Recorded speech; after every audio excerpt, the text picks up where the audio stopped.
Good morning, dear students. I am audible.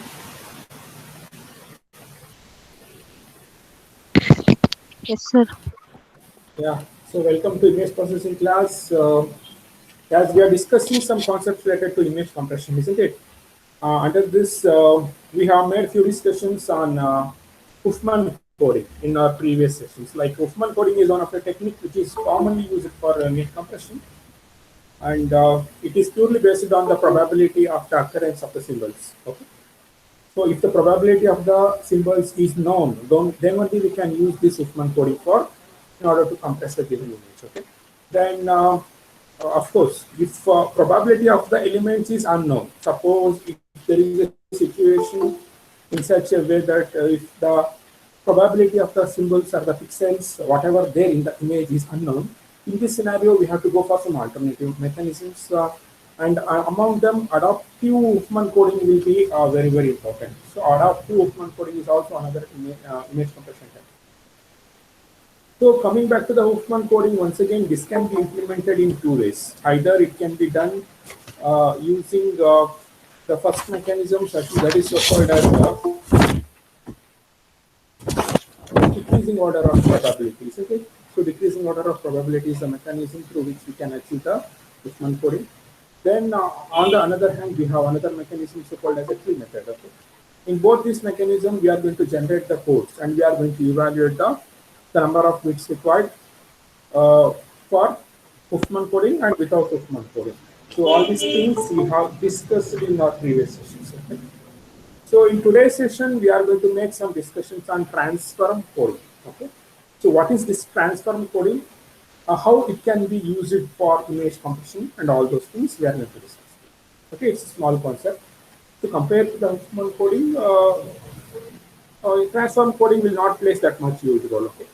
So always Huffman coding is very important with the examination first. Okay, now I'm going to share the presentation on this transform coding.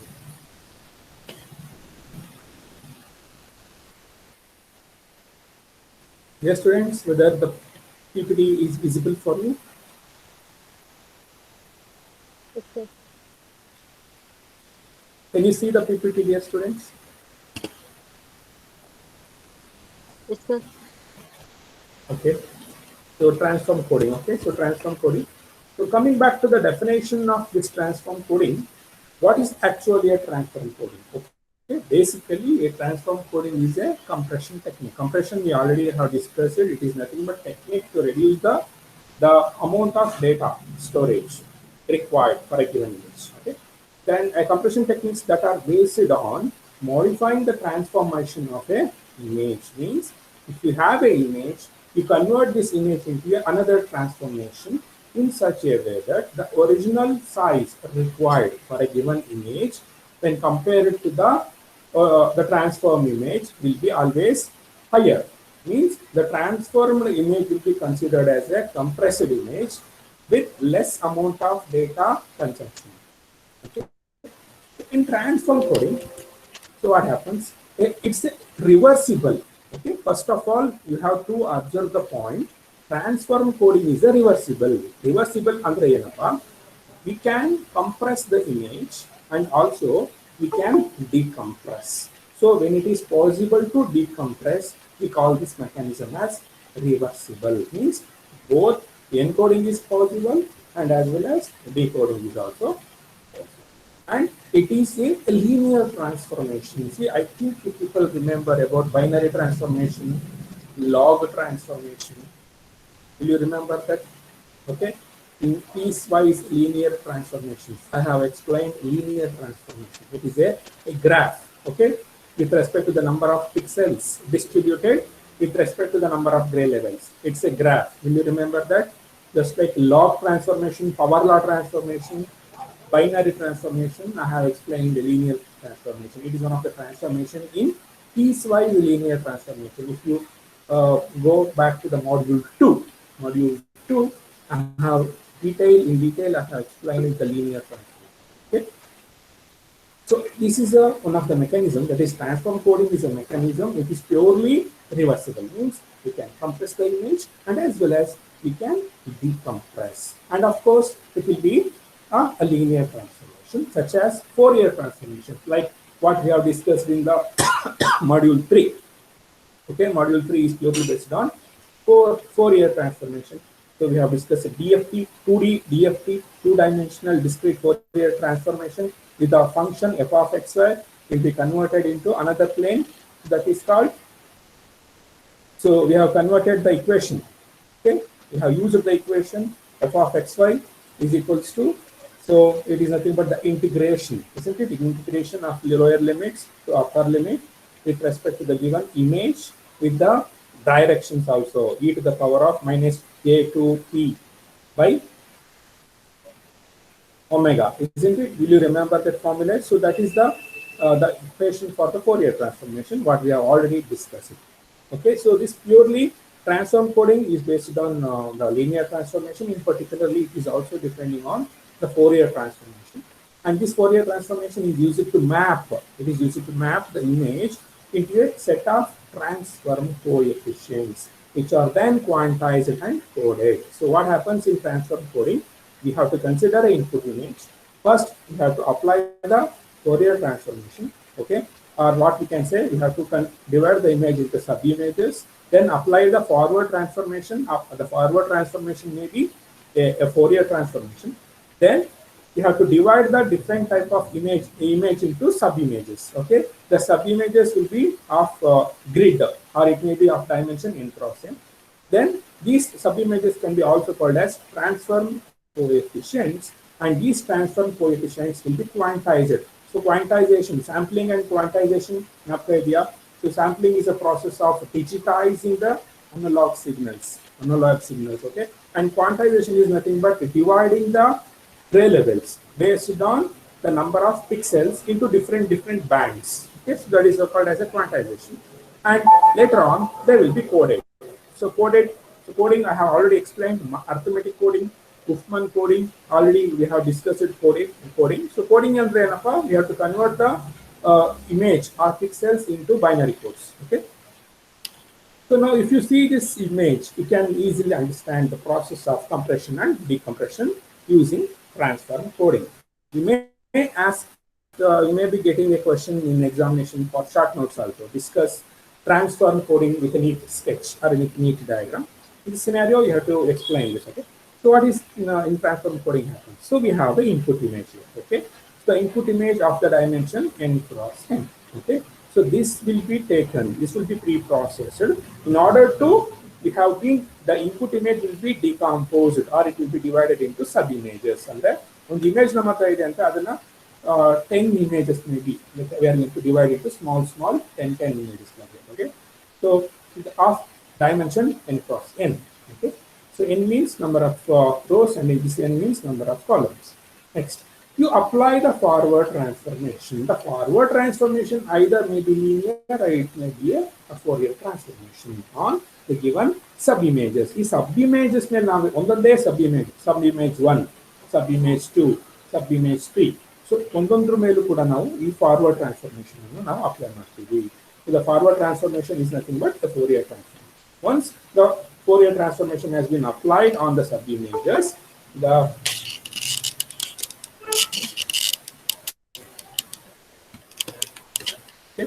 so we are going to quantize them. Means, for example, 0 to 50 gray levels, band 1. Next, 51 to 100 gray level, band 2. Next, 101 to 150, band 3. 151 to 200, band 4.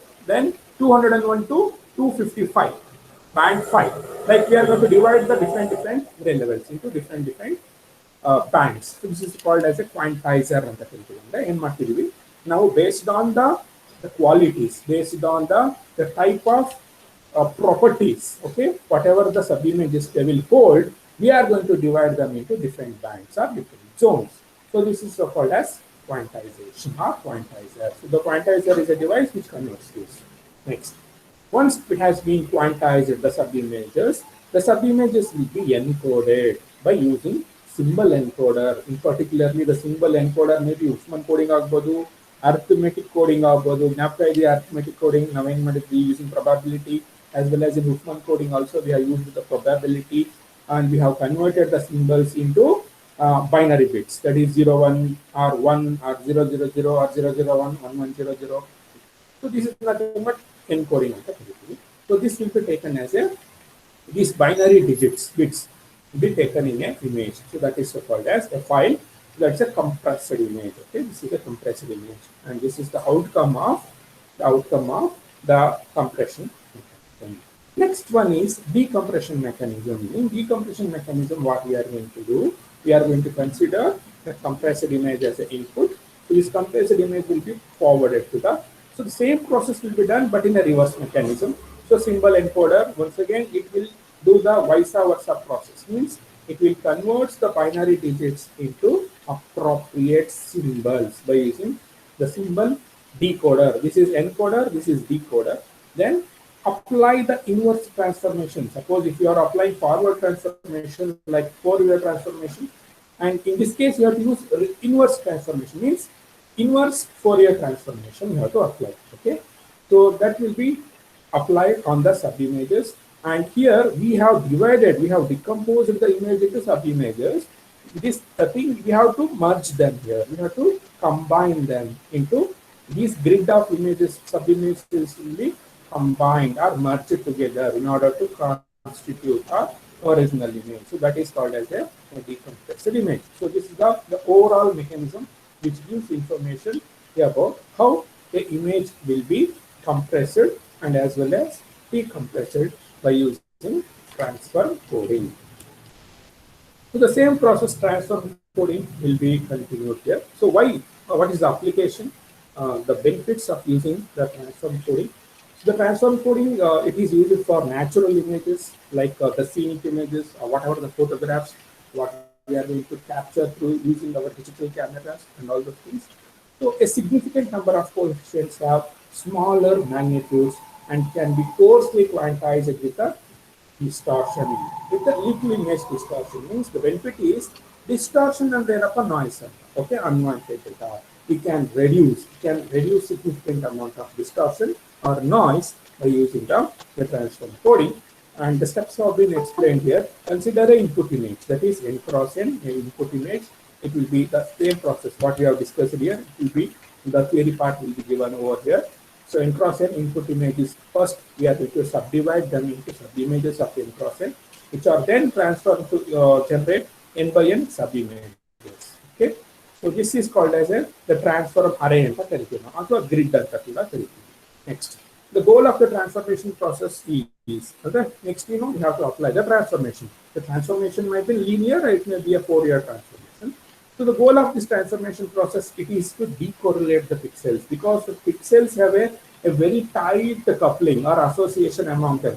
I think you people remember about interpixel redundancy. Okay, so we are going to guess, we are going to make a guess with respect to the intensity level with respect to the neighboring pixels. Either it may be the relationship may be nearest 4 neighborhood, or it may be 8 neighborhood, or it may be a diagonal neighborhood, whatever it is. Okay, so that is called as a correlation, means association among the pixels, and that is what we have to break here. Okay, so that process is so called as a decorrelation, means breaking up the association among the pixels so that we can divide the given image into sub-images.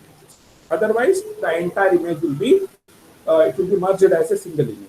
That is why you have to divide this image into sub-images by breaking the correlation among the pixels, or to pack as much information as possible into smaller number of transform coefficients. We can still divide them. Okay, we can still divide. For example, if you remember divide and conquer mechanism, in particularly in case of binary search, how it will work? We are going to consider an array. It will be divided into two equal half, first half, second half. Then, if the key element is present in the first half, once again we are going to divide the first half into two parts. So the process of division or decomposition continues until and unless the key will be matched with the mid element. So similarly here also, it is possible to decompose the subimage into further level. Okay, so until you are going to get a smallest number of coefficients. So we have to divide the subimages until we are going to get the transform coefficients. So transform coefficients are nothing but the values of the pixels with respect to the function what we have applied, that is in particularly the Fourier transformation. Okay. Next, the quantization means dividing the given image into the pixels or the coefficients into different bands. Okay, so that is the quantization stage. Then selectively eliminates more costly quantization coefficients that carries the least information. So if there is a pixels or if there are some quantization coefficients which are closer to zero, means they are very, very dark in nature. So we can avoid them, we can reduce them, we can ignore them. And if there are pixels which are going closer towards 255, means they are carrying more and more valuable information, we are going to retain them. Because basically in compression, we have to reduce the unnecessary things. So that is next one is the encoding mechanism. So the process that terminates by coding, okay, which continues by coding, okay, normally using a variable length or it may be a fixed length code also by using the quantizer coefficient. Will you remember Huffman coding? Huffman coding, whether it is a variable length code or a single length code. Can anybody give me the answer for this question? If you remember Huffman coding, you tell me whether this is a variable length code or fixed length code. Can anybody give me the answer for this question? Yes, students.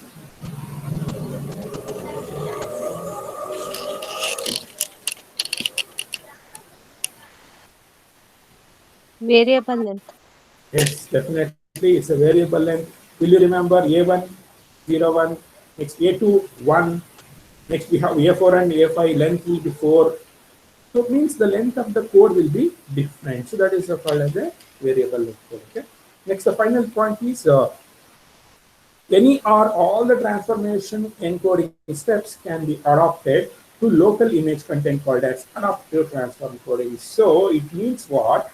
If the probability of the occurrence of the symbols or the pixels is unknown, then only we are going for adaptive coding. So among this adaptive coding, so transform coding is also one among them. Andre, ನೋಡಿ suppose ನಿಮ್ಮ ಹತ್ರ ಒಂದು image ಇದೆ.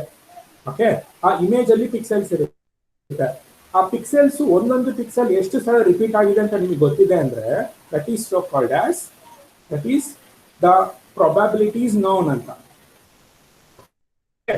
So probability ಗೊತ್ತಿದೆ ಅಂದ್ರೆ ನೀವು arithmetic coding ಗೆ ಹೋಗ್ಬೋದು ಅಥವಾ you can go for Huffman coding. Okay, suppose ನನಗೆ number of times pixels repetition ಆಗಿರೋದು ಗೊತ್ತಿಲ್ಲ.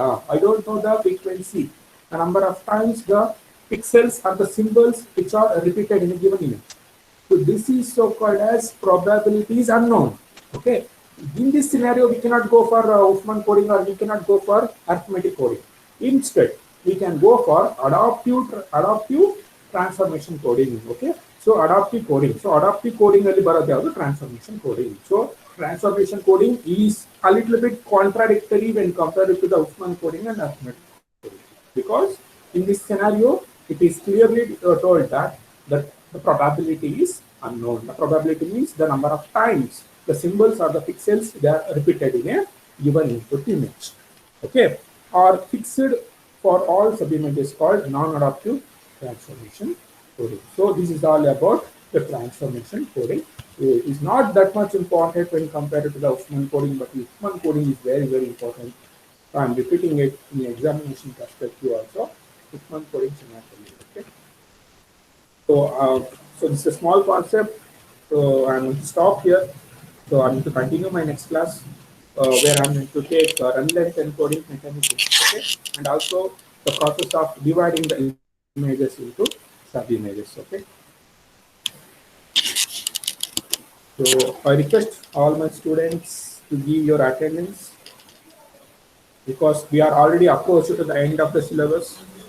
So very few concepts remaining, maybe our 2 or 3 4 class we have to finish English classes. So I need to stop here. I request all of you to give your attendance through the chat box.